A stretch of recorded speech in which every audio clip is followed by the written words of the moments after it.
Hola a todos, nosotros somos el grupo D y en esta ocasión presentaremos generalidades y simulación de un air cooler en Aspen HYSYS en modo riguroso. Primero veremos una descripción del equipo y su funcionamiento, luego estudiaremos los fundamentos de su simulación en Aspen HYSYS y finalmente revisaremos un ejemplo. Comenzamos con la descripción. Cuando hablamos de un air cooler en el entorno de HYSYS, nos referimos a un air-cooled heat exchanger o intercambiador de calor enfriado por aire. Este es un equipo de transferencia de calor que emplea una mezcla de aire ideal como medio para el enfriamiento o calentamiento de un fluido de proceso. El equipo está compuesto principalmente por los siguientes elementos. Primero, una cámara en la que se da el intercambio de calor. Luego, un banco de tubos por el que pasa el fluido de proceso. A ambos lados del banco de tubo, cabezales en los que se distribuye el fluido. También tenemos boquillas tanto en la parte superior para el ingreso del fluido como en la parte inferior para la salida de este, ventiladores para la impulsión del aire y motores para el funcionamiento de los ventiladores.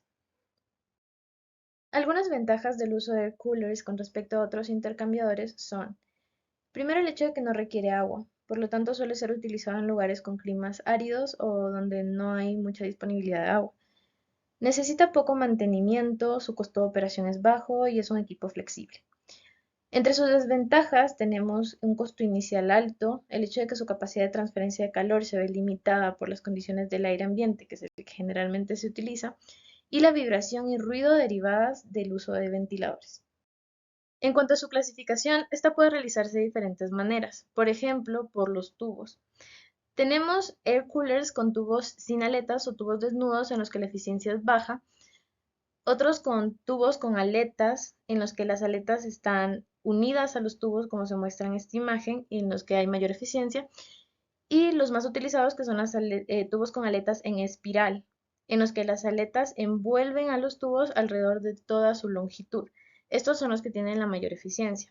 Otra forma de clasificarlos es por la ubicación de su ventilador. En tiro inducido, en la que el ventilador se encuentra en la parte superior, es decir, a la salida del aire, y en tiro forzado, en el que el ventilador se encuentra en la parte inferior, a la entrada del aire.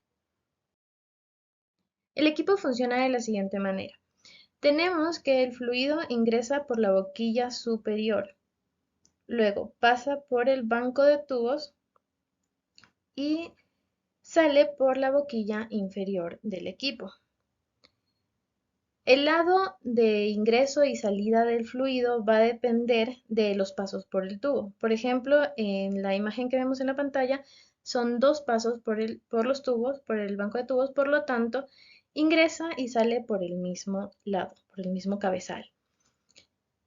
Por el otro lado, el lado del aire, tenemos que este es impulsado por los ventiladores, ingresa por la parte inferior, pasa a través del banco de tubos y egresa en la parte superior.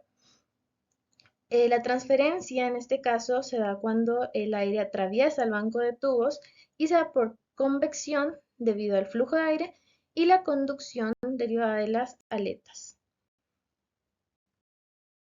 Ahora veremos algunos aspectos importantes de la simulación de un air cooler en Aspen HYSYS. La simbología que emplea Aspen HYSYS para un air cooler es esta, es denominada AC. En ella se consideran el ingreso y la salida del fluido de proceso. Algunas especificaciones que podemos resolver son el coeficiente global de transferencia de calor, el flujo de aire requerido y la temperatura de salida del fluido. Existen dos formas de resolver un air cooler en HYSYS, una es el modo simple y la otra es el modo riguroso. Lo que diferencia el modo riguroso del modo simple son una mayor especificidad en la geometría del equipo. Se ingresa una geometría determinada. Para los cálculos, HYSYS emplea principalmente los balances de energía, sea en estado estacionario o en dinámico según corresponda, y el cálculo del calor diferencial y global.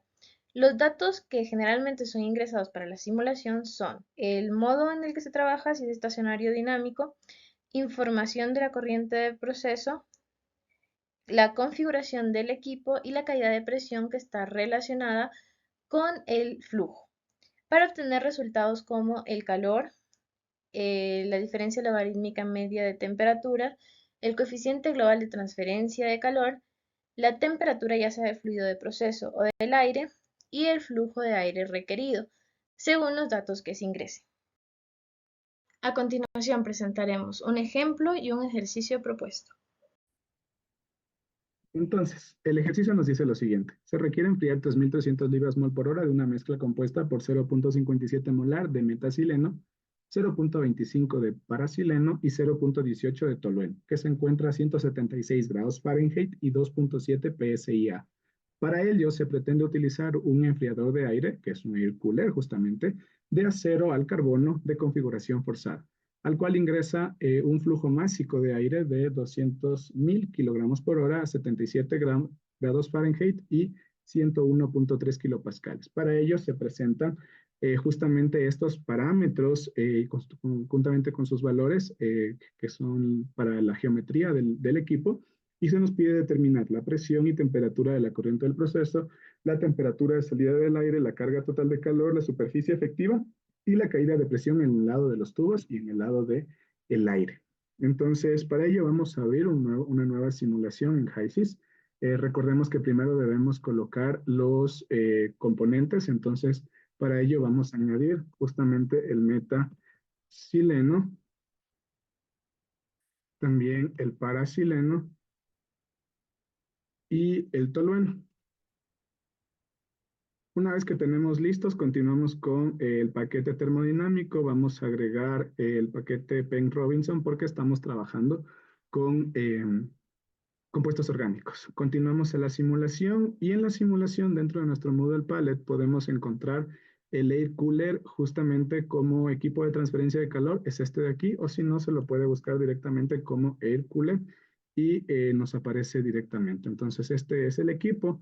Ingresamos y aquí tenemos que colocar el nombre de la corriente de entrada, el nombre de la corriente de salida, justamente del proceso, es decir, del líquido que vamos a enfriar. Entonces, una vez que estamos aquí, lo único que queda es empezar a colocar todos los parámetros conocidos. Aquí tenemos ya el ejercicio resuelto, en el que justamente los parámetros los colocamos primero en el worksheet, que colocamos la temperatura, la presión y el flujo molar con el que nos está dando el ejercicio.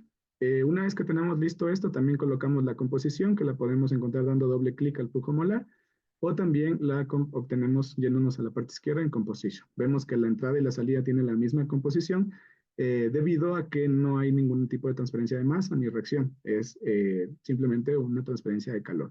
En la parte de diseño vamos al meollo de este asunto, que es justamente el modo riguroso.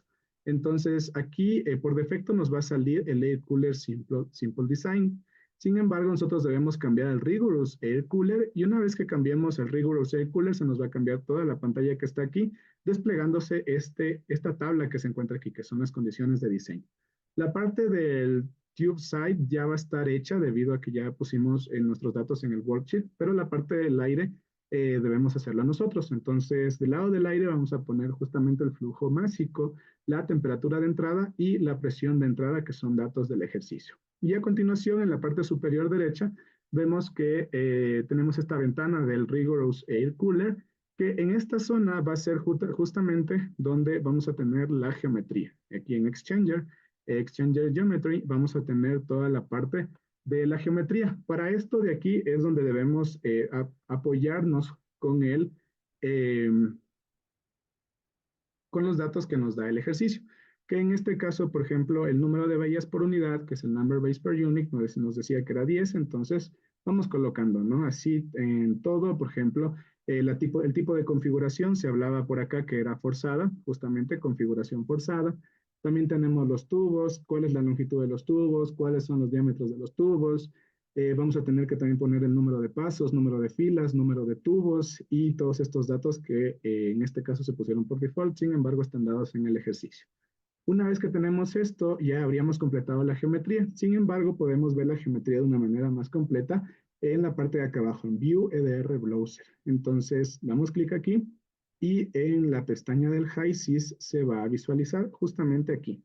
Entonces, tenemos aquí la parte de la configuración forzada, el diámetro de los tubos, el tipo de las aletas, el tipo del material, que en este caso es el carbon steel, y todo esto, incluso el número de filas, número de tubos, número de pasos y todo lo que nos estaba dando el ejercicio.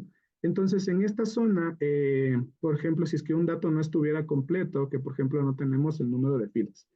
Si un dato no estuviera completo, justamente en la parte de acá arriba simplemente nos va a salir una X. Una X diciendo que la geometría no está completa. Entonces, vamos a devolverle las 5 filas y se nos vuelve a poner el visto verde en la parte superior que nos indica que la geometría está completa. Normalmente la parte de acá abajo no suele estar completa, entonces tenemos que sobre todo prestarle atención a eso. Sin embargo, hay que diseñar de acuerdo a los datos que tengamos o al diseño que se haya hecho previamente. Una vez que tengamos todo esto listo, el layer cooler ya estaría listo para correr. Entonces, en la parte de acá ya nos va a salir el OK porque ya vamos a estar con todos los datos listos y los resultados podremos visualizarlos en la parte de performance, en esta ventana de aquí.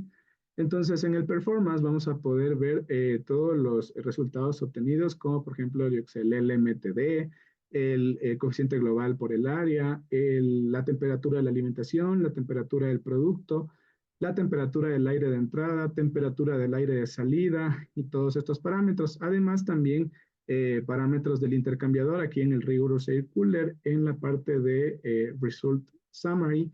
Aquí tenemos, por ejemplo, la carga total de calor, tenemos la superficie efectiva, tenemos también la caída de presión calculada y también la caída de presión permitida. Hay que tener cuidado con estos datos porque lo que nos pide el ejercicio es la caída de presión que sea en los tubos, que sería la calculada, ¿no? Entonces, eso sería todo. Espero que este video les sea de mucha ayuda y muchísimas gracias.